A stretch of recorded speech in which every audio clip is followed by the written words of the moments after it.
Hello guys, good morning. Myself is Manoj Modi. Once again welcome you in my English Academy channel. आज के इस video में हम who व हुम के यूज को समझेंगे।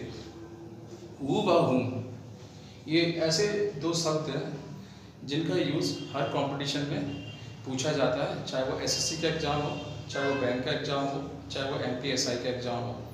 इसके अलावा ये हर एग्ज़ाम में, चाहे वो बोर्ड का एग्ज़ाम हो, चाहे वो किसी अन्य तरह का एग्ज़ाम हो, उसमें इनका यूज़ पूछा जाता है। हु व हुम जिनका यूज़ सेंटेंस में दो तरह से किया जाता है, या तो इंट्रोगेटिव प्रोनाउन की तरह किया जाएगा या फिर रिलेटिव प्रोनाउन की तरह किया जाएगा। कहने का मतलब ये है, हु व हुम इंट्रोगेटिव प्रोनाउन भी होते हैं और रिलेटिव प्रोनाउन भी होते हैं।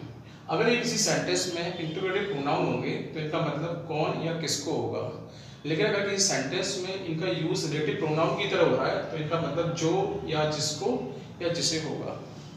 अब ये कैसे मालूम पड़ेगा सेंटेंस में ये इंट्रोगेटिव प्रोनाउन है या रिलेटिव प्रोनाउन है? बहुत ही सिंपल है। अगर सेंटेंस के लास्ट में क्वेश्चन मार्क लगा हुआ है, सेंटेंस के लास्ट में क्वेश्चन मार्क लगा हुआ है, जैसे कि इस सेंटेंस में हु कम्स हियर, नंबर 1 के सेंटेंस में आप ध्यान से देखिए तो आपको मालूम पड़ेगा सेंटेंस के लास्ट में क्वेश्चन मार्क लगा हुआ है। तो सेंटेंस के लास्ट में क्वेश्चन मार्क लगा हुआ है, दैट मीन्स यहाँ पर हु जो है वो क्या है, इंट्रोगेटिव प्रोनाउन है। इस कंडीशन में इसका हिंदी मीनिंग जो होगा वो कौन होगा, और इस सेंटेंस का मतलब होगा कौन यहाँ आता है। Come to the second sentence. Second sentence के लास्ट में भी क्वेश्चन मार्क लगा हुआ है, दैट मीन्स हुम यहाँ इंट्रोगेटिव प्रोनाउन की तरह काम कर रहा है, तब यहाँ इसका मतलब किसको होगा, यानी किसको तुम पढ़ाते हो, राइट। अगर सेंटेंस के लास्ट में क्वेश्चन मार्क नहीं लगा हुआ हो तो इसका मतलब होगा कि हु व हुम रिलेटिव प्रोनाउन की तरह यूज किए जा रहे हैं। ऐसी कंडीशन में इनका हिंदी मीनिंग जो या जिसको होगा, जैसे कि सेंटेंस नंबर 3। सेंटेंस नंबर 3 को देखिए तो आपको मालूम पड़ेगा सेंटेंस के लास्ट में क्वेश्चन मार्क नहीं है, इसलिए इस सेंटेंस में हु का मतलब यहाँ पर जो है, यानी कि सेंटेंस को जब हम हिंदी में ट्रांसलेट करेंगे तो मतलब कुछ इस तरह से होगा, रवि जो यहाँ आता है वो क्या है, लेट है, right. Come to the fourth sentence. Fourth sentence में भी क्वेश्चन मार्क नहीं है, दैट मींस हुम का यूज यहाँ पर रिलेटिव प्रोनाउन की तरह हुआ है, तब इसका हिंदी मतलब जो होगा, रवि जिसको तुम पढ़ाते हो वो कैसा है, ब्लाइंड है। आप ध्यान से देखेंगे तो मैंने इस टेबल के लास्ट में इस हु व हुम की टेबल के लास्ट में मैंने ये वर्ड भी लिखे हुए हैं, सब्जेक्ट व ऑब्जेक्ट। इसका मतलब ये है, हु सेंटेंस में जब भी यूज किया जाएगा तो वो सब्जेक्ट की तरह यूज किया जाएगा, जबकि हुम सेंटेंस में ऑब्जेक्ट की तरह यूज किया जाएगा। यानी कि जब भी सेंटेंस में आपको हु की सब्जेक्ट की आवश्यकता होगी तब आप हु का यूज करेंगे, और सेंटेंस में यदि आपको सब्जेक्ट की आवश्यकता नहीं है तब वहां पर हुम का यूज किया जाएगा। इसे हम अन्य एग्जांपल से समझेंगे। आइए कुछ और एग्जांपल को हम देखें।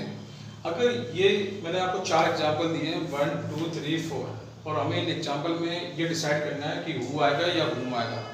इसका बहुत ही सिंपल सा तरीका है कि अगर किसी सेंटेंस में सब्जेक्ट व वर्ब दोनों अगर बराबर हैं, अगर किसी सेंटेंस में सब्जेक्ट व वर्ब दोनों बराबर हैं तो वहां पर हुम आएगा, और सब्जेक्ट व वर्ब अगर बराबर नहीं है तो उस सेंटेंस में हु आएगा, राइट। कैसे? Come to the first example. इस सेंटेंस को देखिए, स्टार्टिंग में ब्लैंक है, फिर कॉल्स लिखा हुआ है। इस सेंटेंस में कितनी वर्ब है? इस सेंटेंस में कॉल क्या है, वर्ब। कॉल क्या है, वर्ब।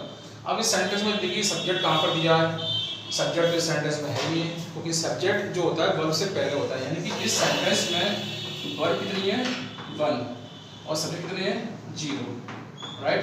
यानी कि सब्जेक्ट और वर्ब दोनों क्या है, बराबर नहीं है, राइट। यानी कि इस सेंटेंस में जब सब्जेक्ट व वर्ब बराबर नहीं होंगे तब क्या आएगा, हु आएगा, राइट। मेरी बात आपको समझ में आ रही है? फिर से समझाता हूं मैं आपको। अगर सेंटेंस में सब्जेक्ट व वर्ब दोनों की संख्या बराबर नहीं है तो उस सेंटेंस में हमें हु का यूज करना है। अगर सेंटेंस में सब्जेक्ट व वर्ब बराबर है तो हमें हुम का यूज करना है। Now come to the second example. इस सेकंड एग्जांपल से हम अच्छी तरह समझेंगे। सेकंड एग्जांपल में आप देखिए कौन सी वर्ब है। सेकंड एग्जांपल में वर्ब कौन सी है, कॉल, राइट। इस कॉल से पहले हम देखेंगे सब्जेक्ट दिया है कि नहीं दिया, तो हम देखेंगे इस सेंटेंस में सब्जेक्ट कौन सा दिया हुआ है, यू दिया हुआ है। यानी कि इस सेंटेंस में एक सब्जेक्ट है, एक वर्ब है, यानी कि दोनों कैसे हैं, बराबर हैं। जब दोनों बराबर हैं तो यानी कि इस सेंटेंस में क्या आएगा, whom आएगा, राइट। तो जब भी किसी सेंटेंस में सब्जेक्ट व वर्ब दोनों की संख्या अगर बराबर होगी तो हमें whom का यूज करना है। Now come to the third example. अब तीसरे वाले एग्जांपल का आइए। Ravi teaches me is my friend. इस सेंटेंस में हमें ये डिसाइड करना है कि who आएगा या whom आएगा। बहुत ही सिंपल है। इस सेंटेंस में आप वर्ब की संख्या पता कीजिए कितनी वर्ब है। जैसे इस सेंटेंस में मैं आपको बताऊं, कितनी वर्ब है। देखिए ये क्या है, वर्ब। टीच क्या है, वर्ब। फिर इसके बाद एक वर्ब इसमें और भी लगी हुई है, कौन सी लगी हुई है, इज, राइट। तो इस सेंटेंस में वर्ब की संख्या कितनी है, 2, राइट। और सब्जेक्ट कितने हैं, सब्जेक्ट देखो, एक सब्जेक्ट इसमें कौन सा दिया हुआ है, रवि। कितना दिया हुआ है, रवि सब क्या है, सब्जेक्ट। यानी कितने सब्जेक्ट हो गए, 1। यानी कि इस पूरे सेंटेंस में अगर आप देखेंगे तो 2 वर्ब भी हैं और 1 सब्जेक्ट दिया हुआ है। यानी कि सब्जेक्ट व वर्ब दोनों की संख्या क्या नहीं है, बराबर नहीं है। तो ऐसी कंडीशन में सेंटेंस में क्या रहेगा, who। और जब इस सेंटेंस में who लगेगा तो who क्या काम करेगा, सब्जेक्ट का काम करेगा, राइट।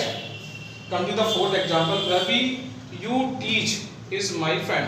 इस सेंटेंस में टीच क्या है, वर्ब है, और इस वर्ब से पहले यू क्या लिखा हुआ है, सब्जेक्ट लिखा हुआ है। इस सेंटेंस में रवि भी स्टार्टिंग में लिखा हुआ है, तो रवि भी क्या हो गया, सब्जेक्ट हो गया। और इस क्या है, इसमें वर्ब है, इस क्या है, वर्ब है। तो इस सेंटेंस में जो वर्ब की संख्या कितनी है, वर्ब की संख्या कितनी है, 2, और सब्जेक्ट कितनी है इसमें, 2। यानी कि सब्जेक्ट और वर्ब दोनों की संख्या कैसी है, बराबर है। जब दोनों की संख्या बराबर है तो उसमें क्या लगेगा, whom लगेगा, right. I think you will understand when and how when we use who व whom in the sentences, right। आपको